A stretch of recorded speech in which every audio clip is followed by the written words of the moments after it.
दोस्तों, क्या आपने कभी किसी ऐसे सिपहसालार के बारे में सुना है जो कभी कोई जंग न हारा हो? जी हाँ, इसे खुद रसूलुल्लाह सल्लल्लाहु अलैहि वसल्लम ने सैफुल्लाह यानी अल्लाह की तलवार का लक़ब दिया हो।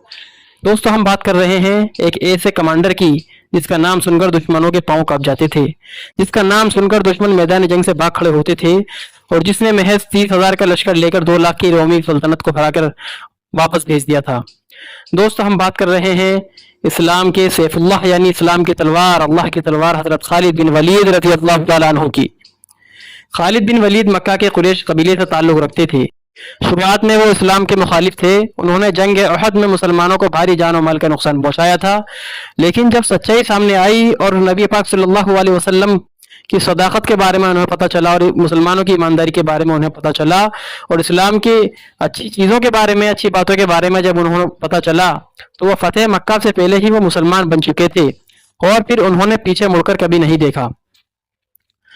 अल्लाह का शुक्र है कि उसने तुम्हें हिदायत दी। दोस्तों, जब नबी पाक सल्लल्लाहु अलैहि वसल्लम के पास हज़रत खालिद बिन वलीद रज़ी अल्लाह तआला अन्हु इस्लाम कबूल करने के लिए पहुंचे, तो नबी पाक सल्लल्लाहु अलैहि वसल्लम ने उनसे कहा कि अल्लाह का शुक्र है खालिद कि उसने तुम्हें हिदायत दी, तुम बहुत कीमती हो हमारे लिए। और एक दिन जब खालिद बिन वलीद रज़ी अल्लाह तआला अन्हु मैदान जंग में कमाल दिखा रहे थे, तो नबी पाक सल्लल्लाहु अलैहि वसल्लम ने उन्हें एक बेशकीमती लफ्ज़ से उनको नवाजा। वो लफ्ज़ था सैफुल्लाह यानी अल्लाह की तलवार। तो यहीं से खालिद बिन वलीद रज़ी अल्लाह तआला अन्हु को सैफुल्लाह का लक़ब मिला था। खालिद बिन वलीद रज़ी अल्लाह तआला अन्हु ने 100 से ज़्यादा जंगें लड़ी थी और हर जंग में उन्होंने फतेह हासिल की थी, कभी हार का मुंह नहीं देखा था। जंग मुतह में जब 3 बड़े कमांडर शहीद हो गए थे, तो खालिद बिन वलीद रज़ी अल्लाह तआला अन्हु ने कमान संभाली और सिर्फ कुछ 100 मुस्लिम फौजियों के साथ हजारों दुश्मनों से बचाकर वापस लाए। जब जंग यरमुक में उन्होंने रोमी सुल्तानत को करारी शिकस्त दी थी। वो न सिर्फ तलवार के उस्ताद थे बल्कि सियासी मसलिहतों में भी माहिर थे। हजरत खालिद बिन वलीद रज़ी अल्लाह तआला अन्हु हर फन में माहिर थे। वो अच्छे तलवारबाज भी थे, अच्छे घुड़सवार भी थे और सियासी मसलिहतों के मालिक भी थे। खालिद बिन वलीद रज़ी अल्लाह तआला अन्हु अपनी आखिरी ज़िंदगी उन्होंने शाम और सीरिया में गुजारी थी।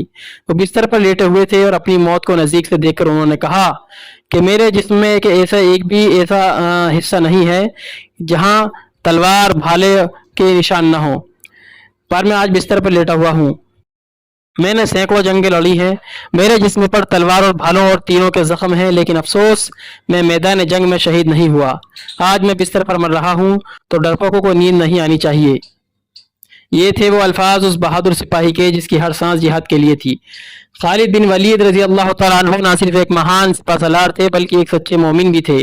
उनकी ज़िंदगी हमें यही सिखाती है कि सच्ची नियत और ईमान हो और अल्लाह पर तवक्कुल हो तो बीता हुआ कल भी रास्ते की रुकावट नहीं बन सकता। आज भी दुनिया उन्हें इतिहास के सबसे महान सिपहसालार में गिनती, उनकी गिनती आज भी दुनिया के सबसे बहादुर सिपहसालारों में होती है, इस्लाम के बहादुर सिपहसालारों में होती है। खालिद बिन वलीद रज़ी अल्लाह तआला अन्हु जब तक जिंदा रहे इस्लाम के लिए मरते रहे और इस्लाम के लिए जंगें लड़ते रहे। एक ऐसा बादशाह, एक ऐसा सिपहसालार जिसने कभी हार का सामना नहीं किया, जिसे खुद रसूलुल्लाह सल्लल्लाहु अलैहि वसल्लम ने सैफुल्लाह यानी अल्लाह की तलवार का खिताब दिया हो। खालिद बिन वलीद रज़ी अल्लाह तआला अन्हु एक ऐसा नाम जिसने अपनी ज़िंदगी में जितनी भी जंगें लड़ी और किसी जंग में हार का मुंह नहीं देखा। खालिद बिन वलीद रज़ी अल्लाह तआला अन्हु मक्का के एक रईस और अमीर घराने में पैदा हुए थे। उनका ताल्लुक कुरैश कबीले से था, वही कुरैश कबीला जिसमें पैगम्बर अकरम सल्लल्लाहु अलैहि वसल्लम पैदा हुए थे। खालिद बिन वलीद रज़ी अल्लाह तआला अन्हु शुरू से ही बहादुर, ताकतवर और घुड़सवार और तलवारबाजी में माहिर थे, लेकिन अफसोस शुरुआती दिनों में उन्होंने इस्लाम की मुखालिफत की थी। जंग उहद में उन्होंने मुसलमानों के खिलाफ जंग लड़ी थी, जिसमें मुसलमानों को काफ़ी जान और माल का नुकसान भी हुआ था, मगर अल्लाह की मर्जी कुछ और थी।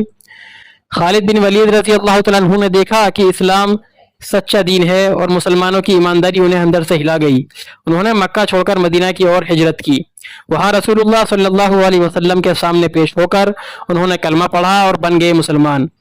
रसूलुल्लाह सल्लल्लाहु अलैहि वसल्लम ने उन्हें गले लगाया और कहा, ए खालिद, तुम्हारे जैसे लोगों के लिए इस्लाम की ज़रूरत थी। और फिर जब उन्होंने एक जंग में कमाल दिखाया तो रसूलुल्लाह सल्लल्लाहु अलैहि वसल्लम ने फरमाया, खालिद, तुम सैफुल्लाह हो यानी अल्लाह की तलवार हो। اسلام قبول کرنے کے بعد خالد بن ولید رضی اللہ تعالیٰ عنہ کا مقصد صرف ایک ہی تھا، اور وہ تھی اسلام کی حفاظت اور اسلام کو دنیا میں پھیلانا، اللہ کے دین کو، نبی پاک صلی اللہ علیہ وسلم کے لائے ہوئے دین کو پوری دنیا میں پھیلانا۔ انہوں نے 100 سے بھی زیادہ لڑائیاں لڑیں اور ایک بھی لڑائی نہیں ہاری۔ جنگ متحہ میں جب 3 سیناپتی شہید ہو چکے تھے تو خالد بن ولید رضی اللہ تعالیٰ عنہ نے صرف 3000 مسلم فوجیوں کے ساتھ 2 لاکھ رومی فوج کے لشکر کو ہرا دیا تھا، اور 3000 سپاہیوں کو صحیح سلامت بچا کر واپس لے آئے تھے۔ انہوں نے تلواریں توڑی پھر بھی لڑتے رہے۔ آخر میں جب وہ باہر نکلے تو ان کے ہاتھ میں صرف ایک ٹوٹی ہوئی تلوار تھی اور دشمن پیچھے ہٹ چکا تھا۔ جنگ یرموک کے دوران جہاں انہوں نے بازنطین یعنی رومی سلطنت کے گھٹنوں پر لا دیا تھا، مسلم فوج کا لشکر صرف 30,000 تھا اور سامنے 2 لاکھ روم کے سپاہی تھے، لیکن خالد بن ولید رضی اللہ تعالیٰ عنہ کی مصلحت، ان کی بہادری اور اللہ پر ان کا یقین نے اس جنگ میں اتہاس کو بدل کر رکھ دیا۔ ہر لڑائی میں وہ آگے بڑھ کر لڑے اور ایک لیڈر کی طرح وہ نہ صرف حکم دیتے تھے بلکہ جان دینے کے لیے بھی تیار رہتے تھے۔ اتنا بڑا فوجی، اتنا بڑا سپہ سالار، اتنا بڑا کمانڈر اور اتنا بڑا جنگجو، لیکن اللہ کی مرضی دیکھیے، خالد بن ولید رضی اللہ تعالیٰ عنہ کو شہادت نصیب نہیں ہوئی۔ اپنی موت سے پہلے وہ کہتے ہیں کہ میں نے زندگی بھر تلواریں چلائیں، بھالے جھیلے، تیر کھائے، مگر آج میں بستر پر مر رہا ہوں۔ قسمت والوں کو ہی شہادت ملتی ہے، ڈرپوکوں کو چین کی نیند نہیں آنی چاہیے۔ ان کا دل ٹوٹ گیا تھا کیونکہ وہ موت چاہتے تھے، وہ شہادت چاہتے تھے، مال غنیمت اور شہادت نہیں چاہتے تھے۔ دوستو، یہ تھی خالد بن ولید رضی اللہ تعالیٰ عنہ کی کہانی۔ اگر ویڈیو اچھی لگی ہو تو ویڈیو کو لائک اور سبسکرائب ضرور کر دینا۔